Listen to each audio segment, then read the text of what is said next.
Hi, I'm very happy to be here today. I'm going to be talking to you guys a little bit about PowerCLI and automation with everyday tasks.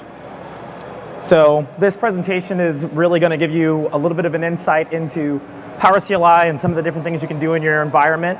And it's really going to hopefully really get you out there looking at programming and how you can use it on a day-to-day basis to really make things a little bit easier in your life. So who am I? My name's Garry Simmons. I work for a company called Expedia. We're a managed service provider and co-location service provider located mainly on the East Coast. I'm an architect sitting in our product strategy department, and I'm also located in our Columbus, Ohio facility. So what is PowerCLI? PowerCLI is basically a module that gets loaded into PowerShell, and it gives you some commandlets that allow you to do some management of PowerCLI, some management of VMware and vSphere. You can connect directly to ESX or to your virtual environment to generate reports or automate tasks. So some of the most commonly automated tasks are listed here on the board. You can see that we have host password rotations for anybody who might have PCI compliance out there, VMware tool upgrades if you're doing mass upgrades over your entire environment, mass host shutdown and power on. This really comes handy in the enterprise world where you might have a scheduled power outage for something and you need to get a list of all the VMs that are currently running and then restore those VMs at a later time. Reporting is probably the most important thing that is done with PowerCLI for any kind of management or just getting information out of your environment. And we're actually going to do a little bit of that today. We're going to generate a report, and then we're going to work through how the coding is done, and then how we ultimately email that out for automation. So I wanted to start off giving you guys some useful commands to get you guys going at home, because I know everybody's just excited as me about PowerCLI and getting going with it and integrating into vRealize and other products out there on the market. So the first two commands that we have here are native commands that are actually built into PowerShell. The get help will actually give you some examples on how to use a command or how to find those commands inside of PowerShell. These last four commands here are ones that I just recommend you to log into your environment and really get started just returning some information from your environment, listing the resource pools, different attributes that are related to those resource pools, the VMs, and the hosts themselves. So talking PowerShell. I know a lot of you guys out here in the audience and probably online are looking at me and they're saying, Garry, how do you talk PowerShell? It's syntax, you can't really talk it. But if you really think about it, most of the time when I have people come up to me and they're asking me, Garry, can you get some kind of information out of our virtual environment? They're actually telling me the code through what they're saying.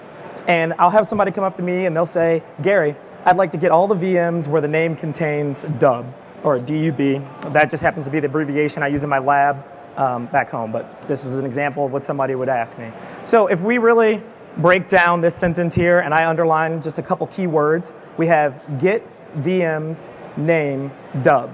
Now, if we wanted to take that and translate it into code inside of PowerShell or PowerCLI, we'd actually see that it's get-vm, -name, and dub, and then we have dub actually surrounded by asterisk, which represents that I want to return anything before and after dub. So if dub is in the middle of the VM name, the beginning of the VM name, or the end of the VM name, it'll actually return all that information.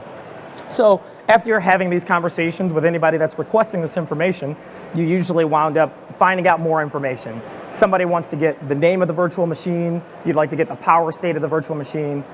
Usually that also entails getting the host that the virtual machine actually resides on. And then some people even want to get the VM ID of the virtual machine, which is the ID that ESX actually used to reference that VM inside the kernel. So this is an example of what that code would look like. We have the same thing that we had before, and then we use a pipeline into a select statement, which basically narrows down the return of this object. So the object is what's being returned from get VM, which is going to be a list of all the VMs that contain the name dub.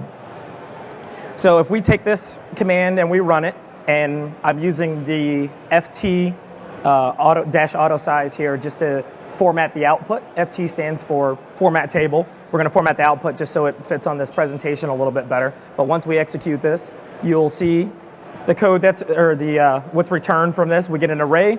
You see all the names of the VMs, the current power state, the host that the VMs are residing on, and then the ID inside the virtual environment.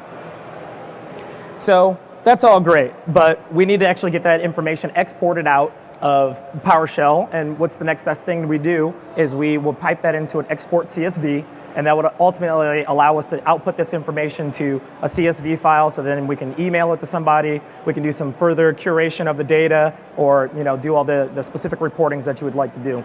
The dash no type information at the end of this line of code here basically takes out some information that PowerShell puts in the top of the Excel file, which is just some data pertaining to the actual array object that we're returning. So what this looks like once this is executed, you can see that we have the Excel thing here, and you can see that everything's listed out, it's formatted properly, and everything looks great. But what does all of that really mean if we can't sort this information? So this information is really, while it's pertinent, it's not as relevant if we could, say, sort by a particular column. So if we wanted to sort by the host column so that we could see all the VMs that are particularly grouped together inside of our environment, we'd simply get rid of the select statement, after the select statement, we would sort the object by the host column, as you can see here, and then we're also formatting the table and auto-sizing it, which the auto-size feature really just left justifies your output. So it'll actually run the command in the background, and then it will find out how wide each column is inside your array, and then it'll justify everything so that you get this very pretty output. So now you can see in our output that we are actually sorted by the host column here. So we can see that on dub ESX01 we have Garry dub DS, and then you can see the two 105 hosts together here, and both those VMs are residing there. So this would really help you going forward, and then as before, if you needed to export this information out, you could do the export-csv and do the no type information, and then that would give you the same output that we looked at before. So as we've written that code, it really goes into top-down programming versus function, what I would call top-down programming versus function-based programming. So most programming that you see coming out of people writing scripts, or you're writing code that starts at the top, it has to be executed as if you're reading a book from top down. Well, what you really need to start focusing on as you move further into automation is writing functions. So that single line of code that we just wrote, I've put it into a function here. My function's called create my super sweet automation report.